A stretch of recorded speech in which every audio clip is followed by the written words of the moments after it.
नमस्कार, स्वागत है आप सभी का दक्षिणा ई क्लासरूम में। एक छोटी सी बात करते हैं अपन। छोटी सी बात है, काफी काम की है कि नहीं है पता नहीं है। कहीं कहीं सवाल आपको देखने को मिल सकता है जेईई एडवांस टाइप की बातों में, तो देख लेते हैं। मतलब एक्सेस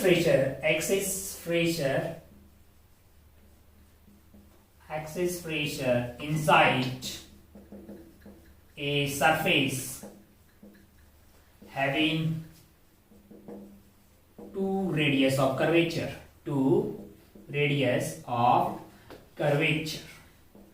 हमारे पास एक ऐसी सरफेस है जिसके रेडियस ऑफ कर्वेचर दो परपेंडिकुलर डायरेक्शन में अलग अलग हो, मान लो कि R1 और R2 हो। उस वाले केस में उस सरफेस के इधर और उधर यानी दोनों साइड में जो प्रेशर का डिफरेंस रहेगा, यानी एक्सेस प्रेशर, जिस साइड पे ज्यादा प्रेशर रहेगा वो कितना ज्यादा रहेगा, वो एक्सेस प्रेशर का एक्सप्रेशन कितना आता है। तो एक छोटा सा डेरिवेशन है, उसके बारे में अपन बात करते हैं। माना कि हमने एक सरफेस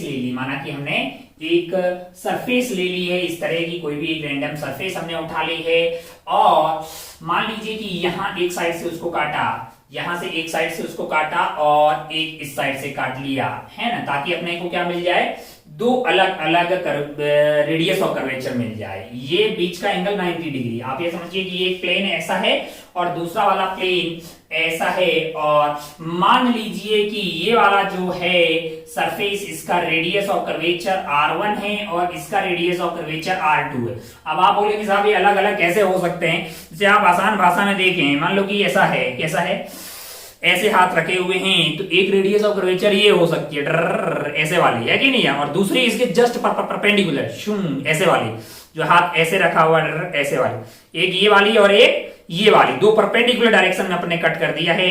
माना कि ये वाला अगर R1 है, ये R1 है, और ये वाला जो इस डायरेक्शन में ऐसे घूम रही है उसका रेडियस ऑफ कर्वेचर का R2 है। यही अगर मान लो कि भाई बॉल हो जाएगा, गोला हो जाएगा, उस वाले केस में क्या होगा, ये R1 और ये R2 दोनों सेम हो जाएगा। लेकिन ऐसा सेम हमेशा हो ऐसा कोई जरूरी नहीं है। माना कि हमने एक दो सरफेस ली है, इसमें ये R1 और R2 अलग अलग है। अच्छा भाई साहब, बहुत बढ़िया।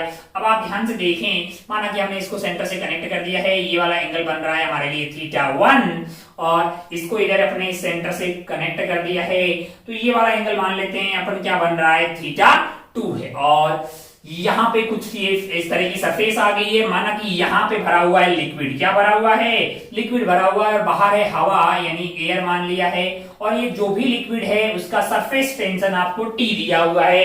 अच्छा भाई साहब, बहुत बढ़िया, बहुत शानदार। अब अगर आप ध्यान से देखें तो हमें निकालना है एक्सेस प्रेशर, यानी कि माना कि प्रेशर यहां पे है A पॉइंट है और यहां पे पॉइंट है B। तो अगर आप ध्यान से देखेंगे तो आप पाएंगे कि भाई साहब बी साइड जो है ये कॉन्केव ऐसे हो रखा है, तो बी का प्रेशर बी साइड में ज्यादा होगा। बी साइड में अगर ज्यादा होगा तो हमें पता करना है डेल्टा पी, यानी पी एक्स से, जो कि होगा पीबी माइनस पी, हमें इसी की तलाश है। अब अगर आप ध्यान से देखें तो आप ये बोलेंगे भाई साहब कि पीबी आपका पीए से बड़ा है, तो पीबी माइनस पीए इंटू एरिया, इतना फोर्स लगना चाहिए ऊपर की तरफ, है कि नहीं यार, उतना फोर्स लगेगा। ये अगर पीए की बात करूं तो पीए तो मेरे लिए पी नॉट ही हो जाएगा, क्योंकि वो एयर में रखा एटमॉस्फेरिक प्रेशर मान लिया है मैंने। और पीबी जो है वो पीए से ज्यादा है, तो ये बाहर की तरफ फटने की कोशिश करेगा, तो सरफेस टेंशन जो है उसको रोक के रखा होगा, यानी फटने से रोक के रखा होगा। तो अगर आप ध्यान से देखें तो पीबी माइनस पीए जो है, इतना फोर्स बाहर की तरफ लग रहा होगा। ये तो आपने बोला कि भाई प्रेशर डिफरेंस आ गया, पीबी माइनस पीए इंटू आप एरिया करेंगे तो क्या मिल जाएगा, आपको मिल जाएगा फोर्स मिल जाएगा। अब आपको एरिया पता करना है, तो मैंने एक रेक्टेंगुलर टाइप का ये आइटम लिया है, ये एंगल 90 हो गया है।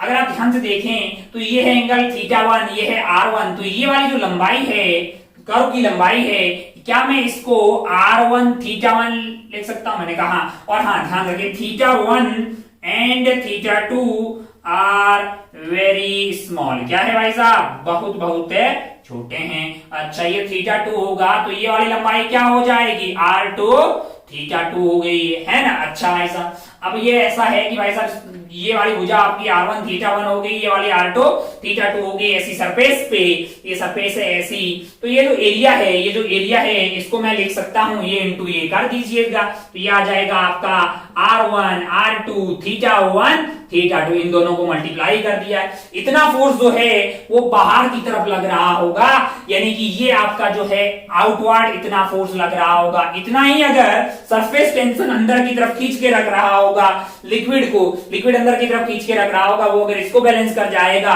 तभी ये फूटेगा नहीं, और ये फूट नहीं रहा है मतलब ऐसी शेप में है, तो अंदर वाला फोर्स इसके बराबर होना चाहिए। अब अंदर वाला फोर्स कितना होगा ये कैसे पता करेंगे? अब आप ध्यान से देखिए, मैं इस वाली सरफेस, ये वाली जो लाइन है इसको बना रहा हूं, ये वाली सरफेस को, तो अगर आप ध्यान से देखेंगे तो ये वाली सरफेस यहाँ पे एंगल सब्ट्रैक्ट कर रही है θ1, कितना θ1। अब आप ध्यान से देखेंगे तो आप ये पाएंगे कि ये वाली सरफेस, ये वाली की बातें कर रहा हूं मैं, तो अगर आप ध्यान से देखेंगे तो टेंशन लग रहा है ऐसे ऐसे ऐसे ऐसे ऐसे ऐसे ऐसे, यानी सरफेस के अलोंग लग रहा है ऐसे।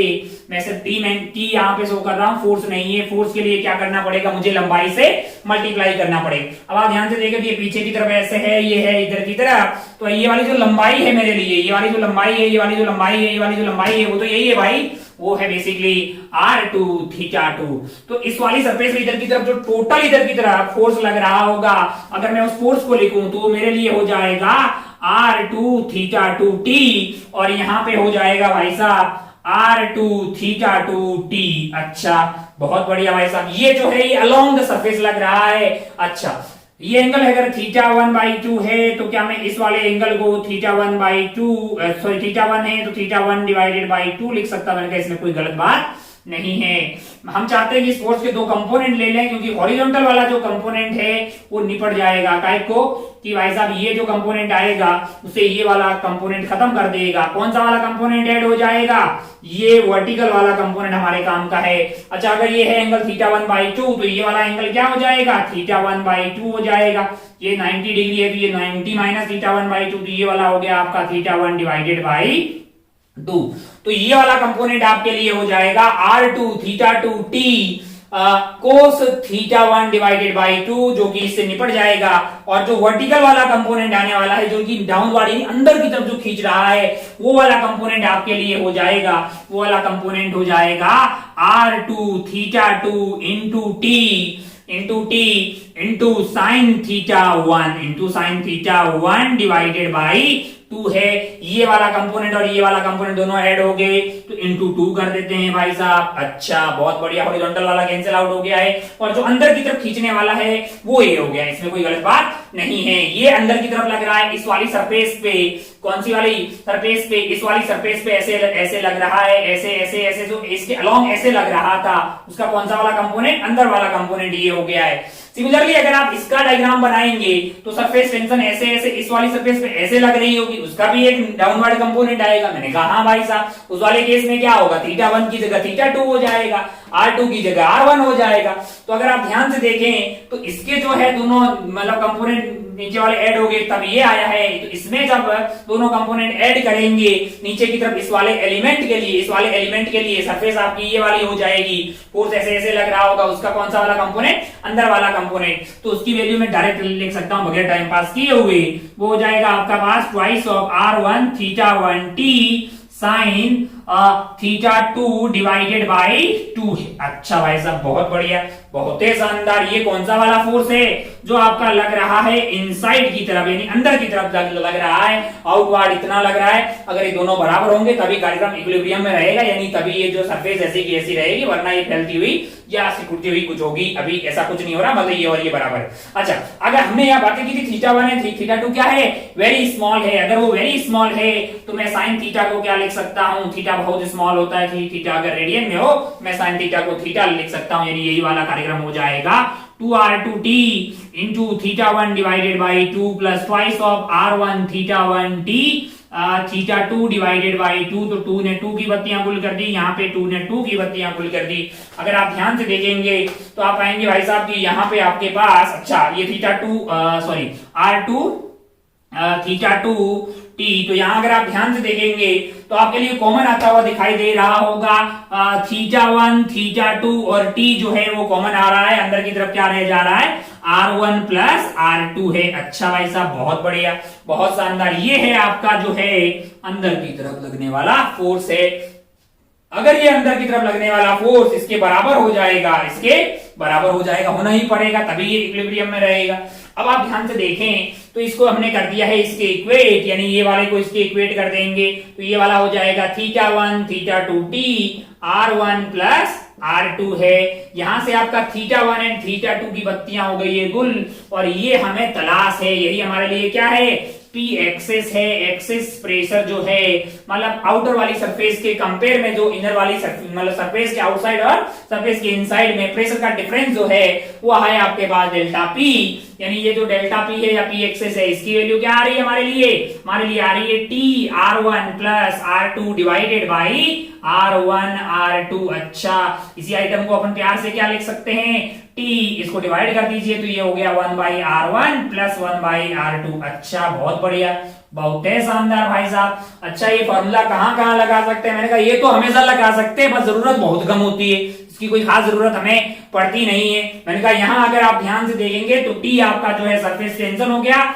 एंड आपके पास जो R1 एंड R2 है, R1 and R2 are the two radius of curvature, two radius of curvature in perpendicular direction। ठीक है भाई साहब, बहुत बढ़िया, बहुत ही शानदार, मतलब इसमें कोई बुराई वाली बात भी नहीं है। लेकिन अगर मान लो कल को ऐसा हो कि यहाँ पे एयर है, यहाँ पे आपके पास लिक्विड है, मान लो कि यहाँ पे लिक्विड की बजाय यहाँ पे भी क्या होता, एयर होता। अगर यहाँ पे भी एयर होता तो क्या करते भाई साहब, तो अपने को पता है ना, दो सरफेस बन जाएगी लल्ला, ओ हो उस वाली बात को कि अगर मान लीजिए ये वाली सरफेस पे यहाँ पे भी एयर है, यहाँ पे भी एयर है, इसको अपन बोल सकते हैं थिन फिल्म भले वो बोल सकते हैं। अगर दो सरफेस आपके लिए बनती हुई दिखाई देगी, उस वाले केस में आपके पास जो डेल्टा P है यानी P एक्सेस जो आ रहा है उसको आप क्या लिखेंगे, twice of T 1 by R1 plus 1 by R2। अच्छा, बहुत बढ़िया भाई साहब। अगर सौभाग्य से ये जो सरफेस है वो कैसी हो, स्पेरिकल सरफेस हो, कैसी हो, अगर ये स्पेरिकल सरफेस हो, जरा ध्यान से देखें, अगर ये स्पेरिकल सरफेस होगी तो क्या R1 और R2 सेम हो जाएगा। मैंने कहा हाँ भाई साहब, दो परपेंडिकुलर डायरेक्शन में अगर आप रेडियस ऑफ कर्वेचर देखिएगा तो दोनों सेम हो जाएंगे। कैसे कि अगर आप ऐसा स्फेरिकल सरफेस बनाएंगे तो ये वाली सरफेस का भी रेडियस ऑफ कर्वेचर आ रही होगा, और ऐसा ले लीजिए इसका भी सेंटर यहीं पे होगा, रेडियस ऑफ कर्वेचर आ रही होगा। ओ फॉर स्फेरिकल सरफेस की बात करेंगे तो आपके पास क्या होगा, R1 is equal to R2 is equal to R है। अच्छा, यहां पे बातें होती है अपने बबल और ड्रॉप के डेल्टा P की, बबल एंड ड्रॉप के डेल्टा P की। अगर मैं बात करूं ड्रॉप की बात करें, ड्रॉप आप जानते हैं कि ड्रॉप के अंदर की तरफ तो लिक्विड होगा कंफर्म है, और बाहर की तरफ आपके पास हो गया है एयर, तो आपको मिली एक ही सरफेस है ना, तो आपके लिए डेल्टा P की वैल्यू क्या हो गई है, T into 1 by R1 plus 1 by R2। सौभाग्य से ये जो वैल्यू है वो R1 और R2 R के बराबर है, तो ये आपके पास हो गया 2T बाई R। लेकिन अगर मैं बात करूं कि फिल्म जैसी या बात कर ले, बबल की बात कर ले, किसकी, बबल की बात कर ले, बबल इन एयर है, जरूरी नहीं कि पानी में होगा, फिर उस वाले केस में एक ही सरफेस हो जाएगी, ये बात आप जानते हैं। अगर मान लीजिए कि यहाँ पे एयर है और यहाँ पे एयर है, बबल और ड्रॉप में एक ही डिफरेंस क्या है, ड्रॉप के अंदर लिक्विड होगा कंफर्म है कि नहीं यार, और बबल के अंदर जो है, सॉरी बबल के अंदर क्या होगा, एयर है, बाहर जो है वो एयर हो भी सकती है ना भी हो सकती है। लेकिन अगर बाहर और अंदर दोनों साइड एयर हो तो आपको क्या मिलेगी, दो सरफेस मिलेगी, यानी आपके लिए जो डेल्टा P है उसकी वैल्यू क्या हो जाएगी, twice of T R1 plus R2 हो जाएगी। और हमारे लिए R1 और R2 क्या है, R है, तो यही वाला आइटम जो है 4T बाई R हो गया। क्या हो गया है, 4T बाई R है। यूजुअली यही सब यूज होता है, उतनी उसकी जरूरत नहीं पड़ती है, लेकिन अब मार्केट में लोगों की बोला तो अपने बताने में और मतलब यूजुअली बताया नहीं जाता है क्योंकि वक्त की कमी रहती है और जरूरत नहीं पड़ती है, सबसे बड़ी बात तो ये है। अच्छा, बहुत बढ़िया भाई साहब, बहुत ही शानदार। लेकिन कल को कोई सवाल बना दे और जब मान लो कि हमने आग लगाई है, इस कार्यक्रम स्टार्ट किया है, थोड़ी और बातें कर लेते हैं। जरूरी तो नहीं है कि स्फेरिकल सरफेस हो, मान लो कि सिलेंड्रिकल सरफेस हो। कैसी हो? सिलेंड्रिकल सरफेस हो। थोड़ा सा ज्ञान लेते हैं यहाँ पे। सिलेंड्रिकल सरफेस हो तो क्या होगा, आप बड़ी आसानी से बता देंगे। For cylindrical surface, cylindrical surface, मान लो कि सरफेस कैसी हो गई हो, सिलेंड्रिकल हो गई हो। अच्छा, मान लीजिए कि ऐसा ऐसा आपके पास सरफेस है, ऐसे। अच्छा, यहाँ पे भरा हुआ है, मान लीजिए क्या भरा हुआ है, लिक्विड भरा हुआ है। यहाँ पे बिंदु ए है और यहाँ पे बिंदु बी है। आपको कोई बोले कि pressure of A minus pressure of B बताएं, तो आप बोलेंगे साहब हमें नहीं पता, हमें तो सिर्फ ये पता है जनरली कि R T into 1/r1 plus 1/r2 होता है, जहां पे r1 और r2 दो म्यूचुअली परपेंडिकुलर डायरेक्शन में रेडियस ऑफ कर्वेचर होते हैं। मैंने कहा अगर आप ध्यान से देखें, माना कि ये रेडियस r है, तो एक तो आपको दिखाई दे रहा है r1 तो r हो गया, r1 की वैल्यू तो r हो गई, r2 बताइए, सोच के बताइए भाई साहब। अगर r2 इंफिनिटी होगा, आप ये वाली सरफेस पे देखें, सिलेंडर बना के अगर अपन देखें, मान लो कि ये इस तरह का अपन ने बना दिया है सिलेंडर, तो अगर आप ध्यान से देखें तो इसके दो कर्वेचर अपन बोल सकते हैं, एक ये और दूसरा ये वाला। यहां आप देखें तो एक तो ये वाला हो गया है, दूसरा आपका ये वाला था, तो ये वाला तो कुछ हो ही नहीं रहा ना, यही वाला हो रहा है, तो इसका तो आर आ गया है रेडियस ऑफ कर्वेचर। ये वाला है ही नहीं क्योंकि ये तो स्ट्रेट आ रहा है ना भाई साहब, तो आर की वैल्यू क्या हो गई स्ट्रेट लाइन के लिए, इंफिनिटी हो गई है। तो r2 की वैल्यू आपके लिए इंफिनिटी हो गई है, तो आपके लिए जो डेल्टा पी है, आपके लिए जो डेल्टा पी है उसकी वैल्यू हो जाएगी आपके लिए t इंटू 1/r प्लस 1/इंफिनिटी, यानी कि t डिवाइडेड बाई r हो जाएगा। अच्छा भाई साहब, कल को ऐसा हो जाए कि मान लो कि ऐसा हो जाए, यानी कि फिल्म टाइप का माहौल बन जाए, यहाँ पे एयर हो जाए, यहाँ पे भी एयर हो जाए, सिलेंड्रिकल सरफेस बन जाए, रेडियस ऑफ कर्वेचर r है, सरफेस टेंशन का जो कोएफिशिएंट है वो आपको t दिया हुआ है, फोर्स पर यूनिट लेंथ, तो आपके लिए जो डेल्टा p है, इस वाले केस में डेल्टा p की वैल्यू क्या हो जाएगी, इसकी डबल हो जाएगी, यानी ट्वाइस ऑफ 1/r प्लस 1/इंफिनिटी, यानी कि ये क्या हो जाएगा आपके लिए t भी था यहाँ पे 2t डिवाइडेड बाई r है। अच्छा, बहुत बढ़िया भाई साहब। अब अगर हमने इतना सब पढ़ लिया, जैसे मान लो सिलेंड्रिकल पढ़ लिया है, तो इसी का योगदान कहाँ आएगा, ये वाला जो है दो प्लेट्स रखी हुई है, उनके बीच में लिक्विड भर दिया है, तो बताइए कि दोनों प्लेट के बीच में कितना प्रेम लग रहा है, वो फोर्स पता करने के लिए इसका योगदान आता है, तो उसको भी लगे हाथ देख लेते हैं, है ना। तो आपको ध्यान जो रखना है वो ये है कि भाई एक्सेस प्रेशर जो होता है वो T into 1/r1 plus 1/r2 होता है, और r1 और r2 जो है दो अलग अलग रेडियस ऑफ कर्वेचर है किसी सरफेस पे म्यूचुअली परपेंडिकुलर डायरेक्शन में। जैसे ऐसी कोई रैंडम सरफेस ले ली तो r1 मेरे लिए ये वाला होगा, और r2 जो है ऐसी कुछ सरफेस बना दी तो ये वाला होगा, इसमें कोई बुराई वाली बात नहीं है। आगे बढ़ते हैं। Force between two plates due to liquid inside, liquid between them.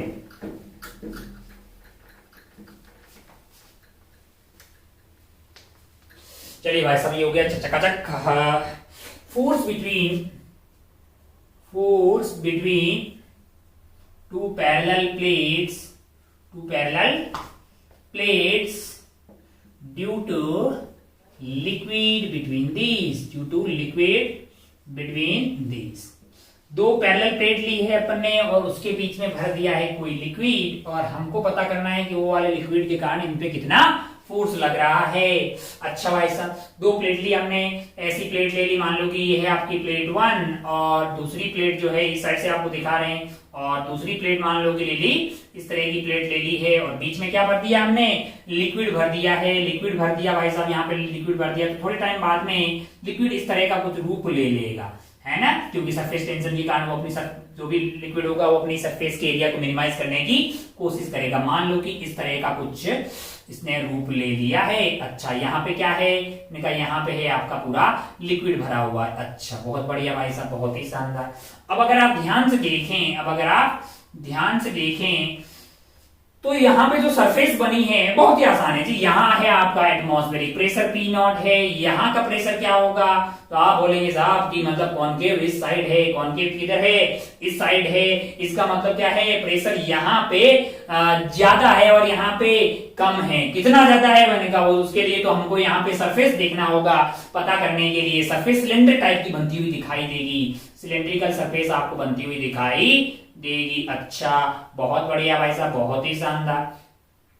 मान लीजिए कि इसका रेडियस क्या है, r है, और ये प्लेट के बीच का फासला जो है वो अपन ने मान लिया d। क्या मान लिया है, d मान लिया है। इस लिक्विड का यहाँ पे हमने टेंजेंट डाल दी, यहाँ से सरफेस जो एंगल बना वो हमारे लिए क्या हो जाएगा, एंगल ऑफ कांटेक्ट है। और मैंने इसको यहाँ से कनेक्ट कर दिया, ये वाली दूरी हो गई r, ये वाला एंगल है थीटा, टिक टिक टिक टिक टिक, तो ये वाला हो जाएगा 90 माइनस थीटा, तो ये वाला एंगल हो जाएगा थीटा।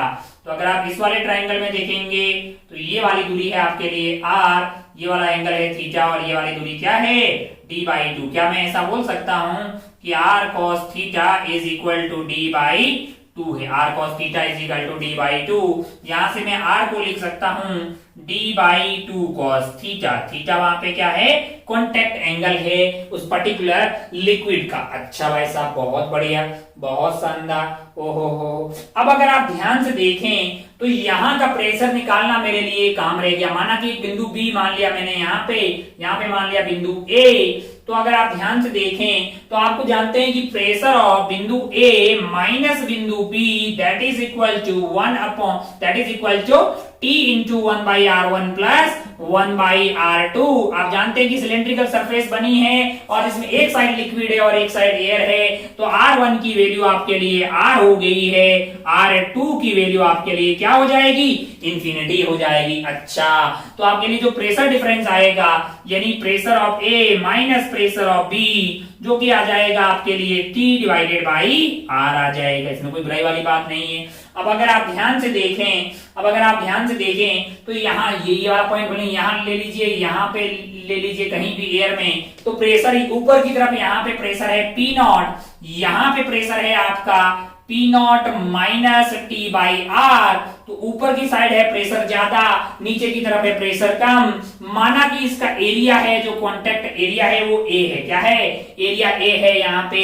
तो अगर आप ध्यान से देखें, इसका BD बनाए अपन यहाँ पे, तो नीचे की तरफ से फोर्स लग रहा होगा आपके लिए P0 माइनस T/R इंटू ए, ऊपर की तरफ से क्या लग रहा होगा, P0 इंटू ए। मैंने कहा अच्छा, ओहो, बहुत बढ़िया भाई साहब, बहुत ही शानदार। और अभी के लिए मैं इसको ऐसे हॉरिजॉन्टल मान लो कि भाई ऐसा कोई इसके मास को खास कंसीडर ना करें, ऐसे रख लें। तो इनको सेपरेट करना है, इनको अगर सेपरेट करना है तो ऊपर आपको क्या लगाना पड़ेगा, एक एक्सटर्नल फोर्स लगाना पड़ेगा, है कि नहीं यार, एक एक्सटर्नल फोर्स। मैं इनको ऐसे मान रहा हूं, ऐसे मान लेंगे तो एक्सटर्नल फिर mg को भी बैलेंस करना पड़ेगा। मान लो कि ऐसे रखी हुई दोनों प्लेट्स और इनके बीच में जो फोर्स लग रहा है।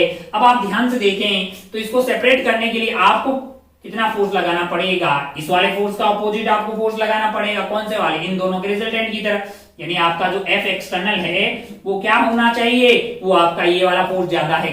कितना ज्यादा है, T/R इंटू ए, इतना ज्यादा है भाई साहब। हो तो हमें इतना फोर्स लगाना पड़ेगा जिससे कि क्या हो, इनके बीच में सेपरेशन आनी पैदा हो जाए। यानी कि मतलब जो इतना एक्सटर्नल फोर्स आप लगा रहे हो इसको जस्ट जो है आप जो अलग करने के लिए। अच्छा, तो ये अगर आप ध्यान से देखें तो ये हो गया आपका TA/R, और R की वैल्यू क्या है हमारे लिए, R की वैल्यू है D/2 cos theta, D/2 cos theta. तो आपको जो फोर्स लगाना पड़ेगा जस्ट इसको खींचने के लिए, या फिर आप ये बोलेंगे इन दोनों के बीच में जो फोर्स लग रहा है वो है आपके लिए जो फोर्स है वो आपके लिए हो गया है 2TA cos थीटा /D। अच्छा भाई साहब, बहुत बढ़िया, बहुत ही शानदार।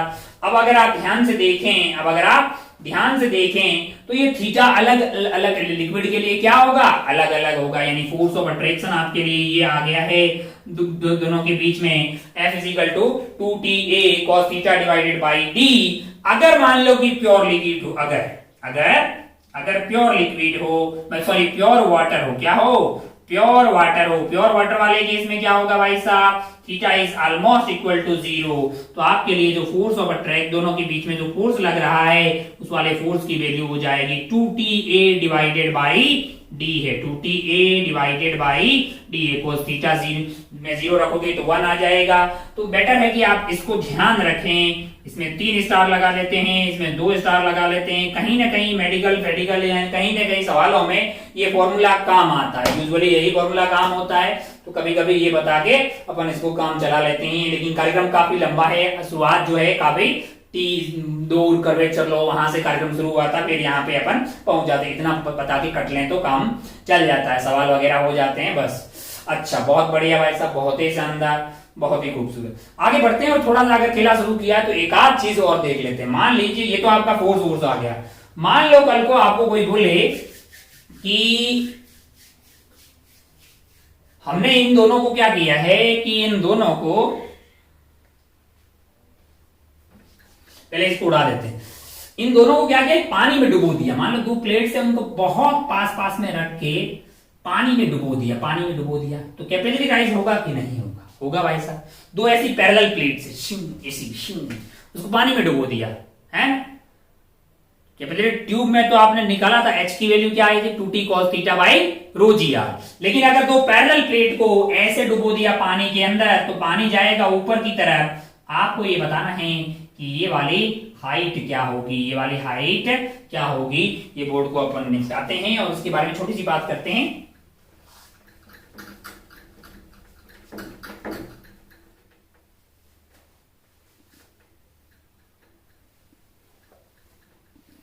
चलिए भाई सब बोर्ड चकाचक हो गया।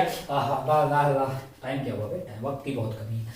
मान लीजिए कि हमने क्या किया है, एक लिक्विड है, उसके अंदर 2 प्लेट्स को ऐसे डुबो दिया भाई साहब, है ना। तो लिक्विड ऐसे ही रहेगा क्या? नहीं, भाग के ऊपर की तरफ गया। मान लो कि वाटर टाइप का है तो ऐसा स्लिप बन गया। ठीक है, आपसे ये पूछा है कि ये वाली जो हाइट है वो कितनी होगी, यानी ये जो कैपिलरी राइज हुआ है, कैपिलरी टाइप का ही राइज है। ये क्या है भाई साहब, ये 2 प्लेट्स हैं। क्या है?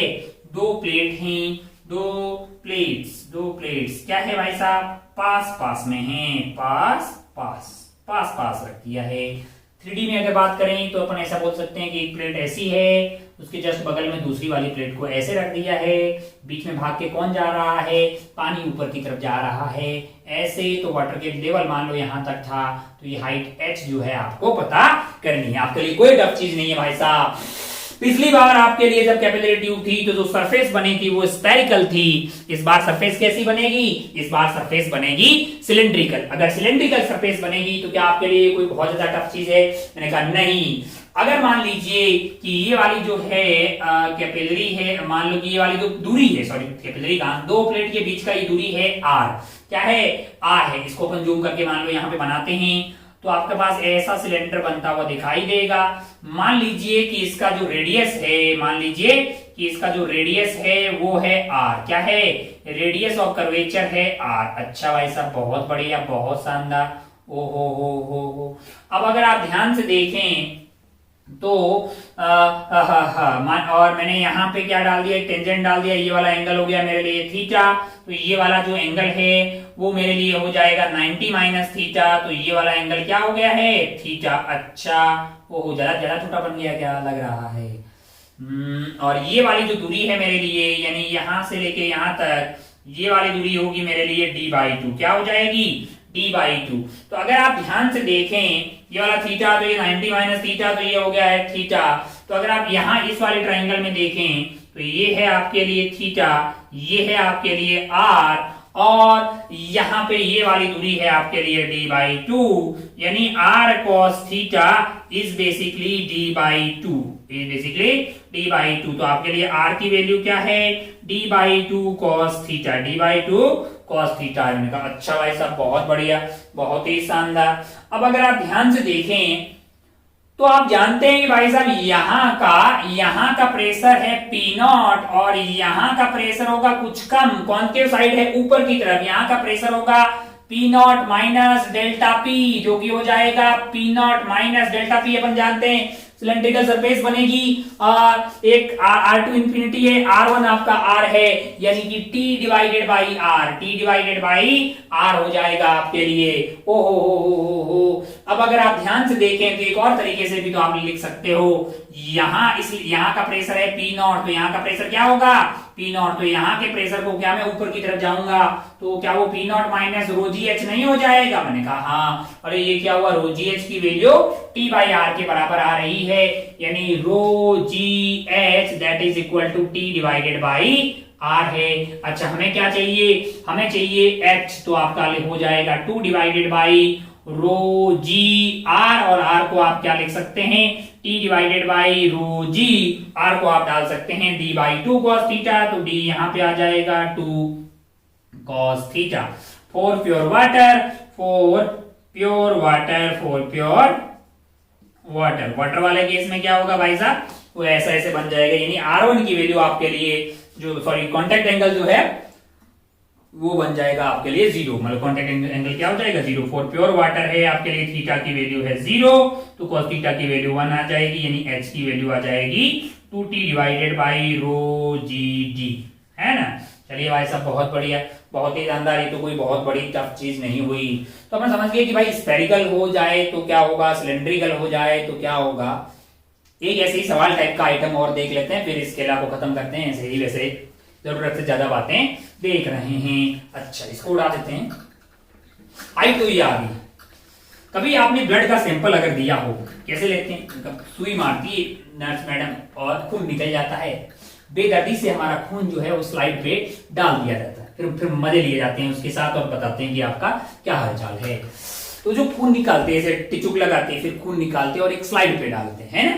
वैसी एक स्लाइड है, स्लाइड पे एक मान लो कि ऐसी स्लाइड है, इसके ऊपर अपन ने थोड़ा सा खून यहाँ पे रख दिया है कि नहीं है, और ऊपर एक और स्लाइड रख दी, ऊपर एक और स्लाइड रख दी है कि नहीं है। अच्छा वो जो स्लाइड होती है फिर उनको हटाते हैं ना, तो आप एक स्लाइड को दूसरी वाली स्लाइड से अलग करने के 2 तरीके हैं।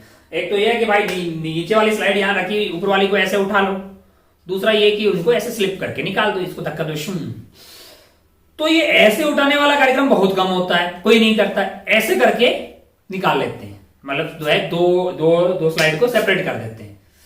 क्यों ऐसा है, मतलब इजी क्यों होता है ऐसा करना, इजी क्यों होता है, कम फोर्स लगाने पे, कम एफर्ट लगाने पे भी आराम से जो है ऐसे स्लाइड हो जाती है।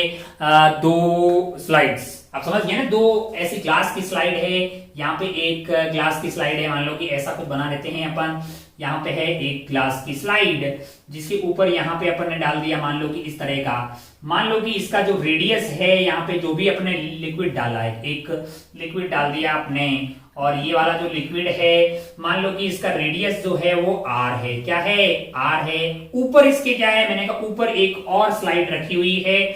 हम लोग जो है इन ग्लास स्लैब को मतलब ऐसे साइड करने की करते हैं, ना कि ऐसा नहीं कि इसको पकड़ के डर ऐसा ऊपर नहीं करते हैं, ऐसा ऊपर नहीं करते, इसको ऐसे पकड़ के ऊपर करना ज्यादा टफ होता है कंपेयर टू ऐसे स्लाइड करना। वैसा क्यों हमें ये सोचना है। अच्छा भाई साहब अगर आप ये टॉप व्यू दिखा रहे हैं, अगर इसका साइड व्यू बनाए अपन, साइड व्यू अगर बनाए मान लो, तो ये है आपका ऊपर वाली और ये है आपकी नीचे वाली सरफेस, और बीच में आपके पास जो लिक्विड रहेगा उसकी रूपरेखा कैसी होगी, वो कुछ ऐसा बनता हुआ आपको दिखाई देगा। ऊपर है आपके पास सर्कुलर, है ना, इस तरह का आपको बनता हुआ दिखाई देगा। ऊपर एक प्लेट है, नीचे एक प्लेट है, और वो कुछ इस तरह का रूप वो यहाँ पे लेता हुआ दिखाई दे रहा है। मान लो कि दोनों प्लेट के बीच में जो लिक्विड है उसकी थिकनेस यहाँ पे क्या है d, और इसका रेडियस आपके लिए क्या है r था। भाई साहब बहुत बढ़िया, बहुत शानदार। अब अगर आप ध्यान से देखें तो आप ये पाएंगे कि भाई साहब जो है आपने यहाँ पे एक प्लेट थी, यहाँ प्लेट थी, यहाँ पे ये लिक्विड भरा हुआ है आपके लिए, तो यहाँ का प्रेशर था P0, यहाँ का प्रेशर क्या P0 से कम होगा कि ज्यादा होगा, तो आप बोलेंगे साहब P0 से तो कम ही होगा। कितना कम होगा, तो आप बोलिएगा कि भाई साहब P not minus delta P होगा। मैंने कहा डेल्टा पी के लिए तो तुम्हें जरूरत पड़ेगी T into 1/r1 plus 1/r2, T into 1/r1 plus 1/r2। लेकिन यहाँ का आइटम जो है वो एग्जैक्ट सिलेंड्रिकल नहीं है, ये वाला ऐसा है और एक और कर्व है उसके परपेंडिकुलर वाला, उसका रेडियस आपके लिए क्या है, आर है, उसके परपेंडिकुलर वाले का क्या है, आर है। अच्छा, तो यहां पे अगर मैं मान लूं मैं ऐसा क्या कि भाई साहब यहाँ पे ये जो सरफेस है इसका रेडियस है स्मॉल आर और इसका है आपके पास कैपिटल आर, तो मेरे लिए डेल्टा पी की वैल्यू हो जाएगी T into small r plus capital R. मैंने कहा अच्छा, अगर मान लो कि ये प्योर लिक्विड हो, अगर मान लो कि ये क्या हो आपके लिए ये वाली जो मान लो कि हाँ अच्छा प्योर लिक्विड हो, अच्छा मैं ये मतलब कर लें प्योर लिक्विड लेना सीधा यार, cos थीटा 0 हो जाएगा। ये वाला एंगल मैंने थीटा मान लिया है, टिक टिक टिक, ये वाला आर हो जाएगा, ये वाली दूरी d/2 हो जाएगी, ये वाला एंगल आपके लिए थीटा हो जाएगा। अगर आप ध्यान से देखें यहाँ पे तो ये वाला है आर, ये वाला है थीटा, ये वाला है आपके लिए d/2, तो r cos theta is basically d/2 और प्योर लिक्विड के लिए फॉर प्योर वाटर के लिए आपके पास आर क्या हो जाएगा, d/2 हो जाएगा, क्योंकि थीटा की वैल्यू 0 डिग्री हो जाएगी। अच्छा, मान लीजिए कि पानी भरा हुआ है, पानी की बूंद रखी हुई थी, ऐसे उसको बना दिया है अपने सर्कुलर शेप में दे दिया है, तो आपके लिए जो आर है यानी कि आपके लिए जो ये डेल्टा पी है उसकी वैल्यू हो गई है 1/r की वैल्यू होगी d/2, ऊपर से चला गया है 2 प्लस 1/r है, इतना आपके पास क्या आ जाएगा, डेल्टा पी आ जाएगा। तो यहां का प्रेशर है पी नॉट, यहां का प्रेशर होगा P not minus 2t divided by d minus t divided by r है, इतना आ गया है। अच्छा, यहाँ का प्रेशर पी नॉट, यहाँ का प्रेशर क्या है, पी नॉट है। अच्छा भाई साहब बहुत बढ़िया, मान लो कि ये ऊपर वाला एरिया क्या है, ए है, ये वाला एरिया ए है, ये वाला एरिया ए है, ऊपर से फोर्स लग रहा होगा पी नॉट इंटू ए। अगर आप इस वाले स्लैब की ऊपर वाले स्लैब की एफबीडी बनाएं, ऊपर वाले स्लैब की अगर आप एफबीडी बनाएंगे, मान लो यहाँ पे अपन एफबीडी बना रहे हैं इसका, मान लो कि भाई साहब इसका मास m है, मान लो कि इसका मास क्या है, m है। अगर मास m है, नीचे इस पे क्या लग रहा होगा, मैंने कहा नीचे इसका वेट लग रहा होगा mg, क्या लग रहा होगा, mg लग रहा होगा भाई साहब w। अच्छा, और क्या लग रहा होगा नीचे की तरफ, मैंने कहा नीचे की तरफ फोर्स लग रहा होगा P नॉट इंटू ए। मैंने कहा अच्छा भाई साहब बहुत बढ़िया। अंदर की तरफ से क्या लग रहा होगा, मैंने कहा अंदर की तरफ से लग रहा होगा आपका P nought minus 2t/d minus t/r into A लग रहा होगा। अब अगर आपको उठाना है तो आपको एक्सटर्नल फोर्स इधर लगाना होगा, जस्ट आपको उठाने के लिए क्या करना होगा, उनका फोर्स जस्ट बैलेंस हो जाना चाहिए। ऊपर की तरफ फोर्स है आपका F एक्सटर्नल भाई साहब चल जाओ यार, एक जल्दीबाजी, हमको यहाँ पे स्याही भरने का टाइम नहीं है। F external plus P nought minus 2t divided by d minus 2t minus t/r है इंटू a, इतना आपके पास हो गया है ऊपर का force, that is equal to P not a plus आपके पास क्या आ जाएगा, W आ जाएगा। अच्छा भाई साहब बहुत बढ़िया, बहुत शानदार, मतलब वो। अब आप ध्यान से देखें तो आपको जो एक्सटर्नल फोर्स मिनिमम जो उठाने के लिए चाहिए होगा उसकी वैल्यू क्या हो जाएगी, P नॉट ए यहां से गायब हो जाएगा। अच्छा, और क्या आएगा, मैंने कहा W आ जाएगा, प्लस क्या आएगा, मैंने कहा 2ta डिवाइडेड बाई d आ जाएगा, प्लस एकदम ये वाली आ गई है ta डिवाइडेड बाई r आ गया। अच्छा, ध्यान से देखें कि अगर ये लिक्विड होता ही नहीं, बीच में गैप होता, बीच में हवा होती, तो आपको W ही तो लगाना पड़ता बे। ऐसे रखा हुआ भाई साहब, आपके लिए मास मतलब वेट इस पर का W लग रहा होता, आपको उठाने के लिए ऊपर की तरफ फोर्स क्या लगाना पड़ता, आपको जो है W के बराबर लगाना पड़ता। लेकिन जैसे ही लिक्विड आ गया है, ये वाला फैक्टर ऐड हो गया है और ये W के कंपेयर में काफी बड़ा होगा। क्यों? क्योंकि D बहुत ही स्मॉल होता है, D बहुत ही स्मॉल होगा तो 2t/a जो है ये वाली वैल्यू काफी बड़ी आ जाती है। इसीलिए जो है एक स्लाइड के ऊपर दूसरी वाली स्लाइड को ऐसे नहीं उठाते, कैसे उठाते, ऐसे करके स्लिप करवा के उसको निकाल लेते हैं। अच्छा भाई साहब बहुत बढ़िया। अच्छा, जैसे ही आप इसको स्लिप करवाते हैं फिर क्या लगता है, अरे जब आप स्लिप करवाते हैं एक लेयर के ऊपर दूसरी लेयर तो वहां पे लगेगा आपके पास विस्कस फोर्स। कौन सा लगेगा? विस्कस फोर्स लगेगा भाई साहब। विस्कस फोर्स जो होता है वो इससे कम आएगा। आपके पास ईटा है डीवी बाई डीजेड, वहां से जो विस्कस फोर्स लगेगा वो इस वाले के कंपेयर में, यानी जो आपको ऐसे उठाने वाले की चीज के लिए जो फोर्स चाहिए होगा वो इसकी वजह से काफी बड़ा आएगा, उसके कंपेयर में ये वाला फोर्स जो है वो काफी कम आएगा। और हाँ, एक जैसे ही आप ऐसे स्लाइड करवाएंगे क्या होगा, बीच का कांटेक्ट ब्रेक होगा और वहां पे अगर एयर घुस गई, मान लो कि वहां पे एयर घुस गई, तो फिर तो उसको उठाना आसान हो जाएगा। यहाँ का प्रेशर जो है, अगर यहाँ पे मान लो हवा घुस गई तो यहाँ का प्रेशर भी P0 हो जाएगा, है ना, तो फिर उसको उठाना बहुत ही इजी हो जाएगा। बहुत बढ़िया, बहुत शानदार। क्यों दो जो है एक स्लाइड के ऊपर एक स्लाइड को रखने में एक जो है एक मतलब उसको स्लिप करवा के ऐसे करवा के अलग करना आसान होता है कंपेयर टू उठा के। तो ये कहीं ना कहीं पूछा हुआ सवाल है, तो हमने टाइम पास कर लिया है। आप अपनी पढ़ाई का खूब ख्याल रखिएगा और आने वाले एग्जाम को फोड़ फाड़ दीजिएगा। इस खेला को यहीं पे खत्म करते हैं। जय हिंद, जय भारत, टेक केयर, बाय।